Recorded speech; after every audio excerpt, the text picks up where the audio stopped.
Welcome to the Jurist Law Podcast. Hey everyone, welcome into an all-new episode of the Jurist Law Podcast with Kimbro Stevens and Shane Cox. I'm your host, Mike Leon. Kimbro serves as the managing attorney and Shane is the chief legal counsel over at Jurist Law Group. And with rich backgrounds in healthcare and elder law, they've been helping families navigate the complexities of long-term care, asset protection, and estate planning. And in today's episode, we're going to be talking about what really happens when someone passes away and a family member becomes a trustee of their trust. Kimbro Shane going to go through all the practical steps, the legal duties, everything that comes with this responsibility. Gents, it's good to see you guys as always. Let's start at the onset here. And Kimbro, I'll direct this to you. When a loved one does pass away, and let's say I'm named a trustee, what's the very first thing I should do before making any moves or any phone calls? Well, thank you, Mike, for that introduction. And Shane and I are very happy to be here today to discuss this very important topic of trust administration. And obviously, when someone passes away, it's very stressful for the family. And there's a lot of questions. And of course, where are they going to go to get those questions answered really is the first thing that they should be thinking about. And so we always recommend that you go back to the attorney that helped draft the plan. Most trust agreements, first of all, you need to find the trust agreement and determine what your duties and role needs to be within that agreement, because that agreement is going to tell you everything and how to go about, making disposition of your loved one's estate. But really what you need is an advisor who's going to work with you, which is typically the estate planning attorney that helps set the plan up. So probably the first thing I would recommend is that not only do you find your agreement, but you call the attorney that was responsible, and hopefully they're still in business. If not, I would, Google a reputable probate and trust attorney, and then they will be able to help guide you through the system. Because really the issue here is you're responsible for, making disposition and administering the estate, but you really need guidance along the way. And a trusted attorney is the first order of business in a situation like this. Yes. How would you say that, Shane? I agree with that. Absolutely. Okay. Well, Shane, let me piggyback then to you, because you just mentioned there, Kimbro was saying about, I think a lot of people think that a trustee, you're just handing things out, right? How do you usually explain what a trustee is actually responsible for, especially under Arkansas law? Right. So that's a good question. So at this point, the relative has passed, and they were probably their own trustee. I say probably, but they've listed as successor trustee, and you find out you're it. So that's a lot of pressure, if you don't know any better. What is it? I mean, this is the heart of the question. What does that mean?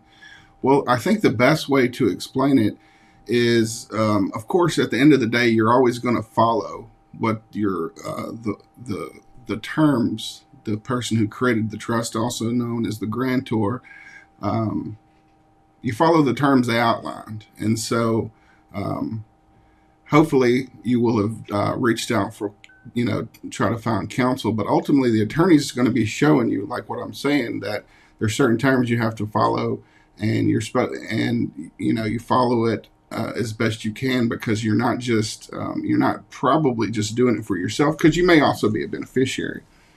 But as a trustee, you're representing an estate, and which means you're representing someone. So you're trying to act as a fiduciary, which means you're trying to serve as a capacity for the best interest of someone or something. So, and I would just piggyback onto that to say that, there's statutory law related to trust administration, and typically what happens when a person passes away, whatever trust they had may become irrevocable. You have typically about 60 days to notify all the heirs of the passing that there is a trust, and you're required to let them know that they can receive a copy of the trust. And then not only that, a lot of times there may be disagreements about what the trust might say. And so it's very important that the beneficiaries get a copy of it. Now, once the beneficiary gets a copy of it, you also give the beneficiaries notice that they have any complaints or objections. They need to raise them within 90 days of receiving that notice, so that if you're making dispositions of the trust, if no one's objected after the 90-day period, then you're kind of safe to go ahead and make those dispositions. Otherwise, if you don't give that notice and then someone complains later of something you gave away, you may have a problem. So it protects the trustee to give everybody a 90-day notice of objection. And if they don't do that, it works kind of similar to a probate matter. If you don't file a claim within 6 months of notice, your claim is barred. Well, similarly with a trust, if you provide people notice of the trust and its terms and nobody complains, then they can't raise that later, and that protects the trustee. Right. Kimbro, let me stay with you for a second, because you mentioned the term there, the trustee, and then there's obviously the executor of the will. And I think there's some confusion sometimes between these roles. How do these roles differ, especially when someone passes? Oh, yeah. So, yeah, because I was talking about similar issues with probate versus trust administration. Typically, trust, and we teach this in our seminars, is that, probate, we like to avoid that as much as possible. And because if you go to probate, that's a court proceeding, and you have an executor that is in charge of the probate estate within a court situation. But trust, on the other hand, can avoid probate. That's why we have them. And that's why you have a trustee as opposed to an executor. You have a trustee who manages the trust as opposed to an executor that manages a probate estate without a trust, usually under a will or not. But the similarities of them is that someone's administering a deceased person's estate, whether it's private in a trust or public in probate. So the big difference between a trustee and executor is the trust estate can be private, it can be dealt with within the family, whereas an executor has to go to court, notify the public, be claims against the estate possibly, and other things like that. So that's a public proceeding. A trustee is a private proceeding. Shane, and piggybacking on that a little bit more, let's talk about like the paperwork or the information that a new trustee, someone's been assigned a trustee, what should they start gathering right away? Death certificates, account statements? What are some of these documents they should start gathering? Yeah, you definitely hit the first two. You want to get the death certificate. You want to try to get a snapshot of the estate of the person who's passed. So like you also said, the account statements, pretty much a list of anything that they would have owned or their trust would have owned. The reason why I would say both, honestly, is because a lot of times when people do pass and they do have trust, you have to parse out what they own individually, which means what they would have to possibly probate versus what all they titled in the name of the trust, which will avoid probate, at least hopefully, right? So really you get a snapshot of their whole estate, so including deeds and things like that to bring to the attorney. Yeah, and Shane makes a very good point. There's usually a mixture of assets. Yeah. You may have assets in the trust. You may have assets that were POD to the trust or POD to an individual. Paid on death. Yeah, paid on death. So there are certain things that a trust administrator will administer, but there may be other things of the deceased person's estate that they don't administer because they're not a component of the trust itself. So again, you got to kind of parse out what's in the trust, what's to be administered by the trustee, and what's already been administered by beneficiary designation maybe that avoids administration through the trust. And there may be other issues that got left out of the trust that don't have beneficiaries on them, and now you may be faced with a probate proceeding in addition to the trust administration. So you kind of sort all that out. Usually I just tell my clients, bring me all your stuff. Yeah. Yeah. We'll look at it. There's no right or wrong thing to it, but we need information. Bring it all to us. We'll sort it out and we'll let you know what you got to do. Yeah. Yeah. Well, let me ask you also, because we haven't even talked about deadlines. I'm sure there's some time sensitive deadlines in the state of Arkansas. What are some that trustees need to be aware of, Kimbro? Well, okay. Let's say, for instance, you have an issue that that's not a part of the trust. Well, if you have to probate that, you only have 5 years to probate a non-trust asset, or what we call a probate asset. So it's very important that, now that's a long time, 5 years.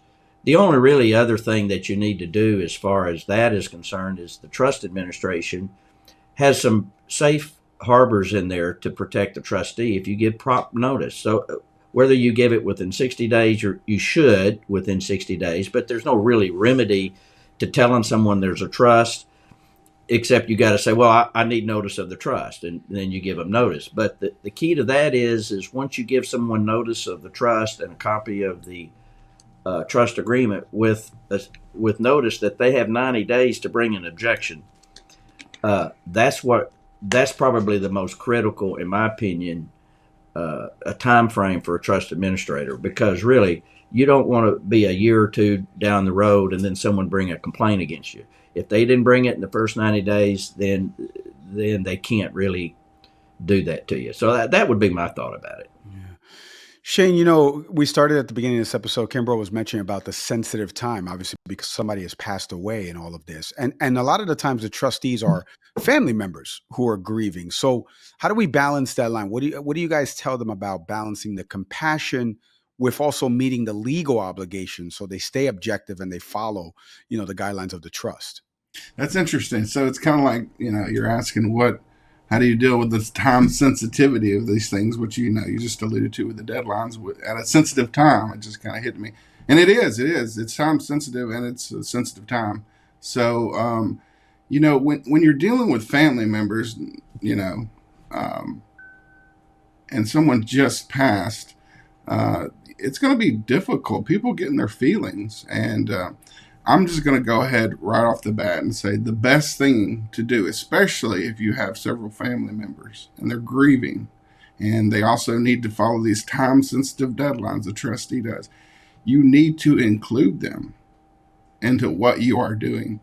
Because humans, if you don't give them enough information and something is very important, their minds fill in the gap. And when that happens, especially with trust administration, that often includes a lot of bad feelings, potentially lawsuits, different things like that. So while it might take some of our meetings a little longer to take care of, when you have people that are going to be involved and they care about their loved one's estate, and in such a sensitive time, then you need to include as many members as you can. So, yeah. We always say, if a trustee comes in, we always offer family meetings, because frankly, we may be talking to the trustee, and then the trustee then has to relay all that to the beneficiaries. Usually doesn't get communicated very well. They forget things that we tell them. They don't really understand it. So a lot of times we'll say, we're here as a resource to the family as a whole, because the main thing we want to do, we want to make sure that people get their answers when they need them, that they don't get frustrated. One of the things I would tell a trustee is always answer your phone. Don't avoid calls. I mean, it's important to them to be able to have a line of communication. So we got to keep the communication lines open. We got to be receptive. But let me just say this, Shane is an old psychology major, and, we're talking about, we're trying to practice law, but maybe we're trying to do counseling to people that need therapy because their loved one died and they got family conflict. So a lot of times we find ourselves kind of like lay counselors trying to help family through a difficult time. Yeah, that's fair. That's right. It's a great point. And you know what? It funnels into the follow-up perfectly because, Kimbro, I think you mentioned a few of these things, but what are some of the most common mistakes, oversights that people have, especially during this time, that you've seen trustees make? And how can having an attorney, by the way, which we talked about at the onset, how can having an attorney involved early on prevent those mistakes? Well, really, how do you go about approaching a bank? How do you talk? How do you get information to someone that is a custodian of an IRA or whatever? So a lot of times they don't know the how to. So what we do as attorneys, we tell them how, we show them how, we guide them through how to get their hands on the assets, meaning that they are able to collect those resources, put them, start making, filling out forms. I mean, a lot of people have forms. All these financial institutions stuff, they have forms. They want you to fill in. You got to file a claim, whatever. I mean, there's all kinds of stuff. But a lot of times, it's not so much that it had to go to probate. It's just that there's a process when you transfer these assets. We're changing names and stuff, so there's forms to complete. There's paperwork. Well, that's what attorneys do. We do paperwork. And so we help them with the paperwork because nobody knows the paperwork. They're looking for guidance. They just want to, get it done, so to speak. Let's just get this done. Well, there's a process. It's not an event. It doesn't happen overnight. It takes time. There's a lot of paperwork. So essentially, we just, it's a step-by-step process. First step is call your lawyer. Second step is bring them the assets. Third step is we start sorting out the paperwork. Fourth step is then we put it in everybody's name that it needs to go to. And finally, you hopefully get a release from everybody saying they got their part, and then you go home and everybody's happy. Now, that's not always the way it works, but, we try our best. Right. Well, as we wrap on this episode, it funnels into the last question perfectly, which is, and Shane, I'll start with you. But for someone who's listening to this right now, they're about to serve as a trustee and they feel nervous, given everything you guys just said about getting it wrong. What's some words of reassurance or some practical advice each of you would give to them? Shane, I'll start with you. I would suggest you reach out and let's just have a conversation. I wouldn't do it by myself. I wouldn't do it by myself, especially if I wasn't experiencing this. So it's overwhelming. It is. And I don't think you need to let the pressure necessarily get to you. I just think you need to realize that there are people out there, such as myself and Kimbro, that can. We do this for a living, and we can help you. And we're easy to talk to, and we pick up our phones, and not necessarily right when you call, but we'll get back to you promptly. And we have a good team behind us. So that's what I would say. Yeah, and Shane, if you wouldn't mind, would you get that little gentleman right there? Yeah. I got a little visual since you mentioned that to us. We keep this in our conference room, and you can see what this is. It's a guy carrying a load, right? And it's weighing them down. And most of the time, our clients come in and they look like this. And so we say to them, well, that's what we're here for. We're here to help you carry this load. We're going to help you carry this burden. You don't have to do this alone. Because really, that's the big thing that people feel nervous about is, oh my God, now I'm in charge. I got to do something. But you don't have to do it alone. You can do it with us, the Jurist Law Group. We're happy to help you. And a lot of times people, after they've had that first initial meeting with us, this poor guy, we can set him aside and they feel like there's a load lifting off their back. Yeah. Load lifted off their shoulders. You don't have to do it alone. Gents, thank you for the time and insights. We truly appreciate it. Thank you All so right. much. Thank you. Thank you, Mike, very much for hosting this today for us. Thank you very much. And thank you to everyone out there for listening to this installment of the Jurist Law Podcast with Kimbro Stevens and Shane Cox. If you want to find out more about the team or connect with them, do me a favor, visit juristlawgroup.com. Don't forget to like, subscribe, leave a review and comment, or share the episode with someone who needs to hear it. As always, I'm Mike Leon. See everybody next time. Thanks for watching. Be sure to hit that like and subscribe button and leave us a review in the comments.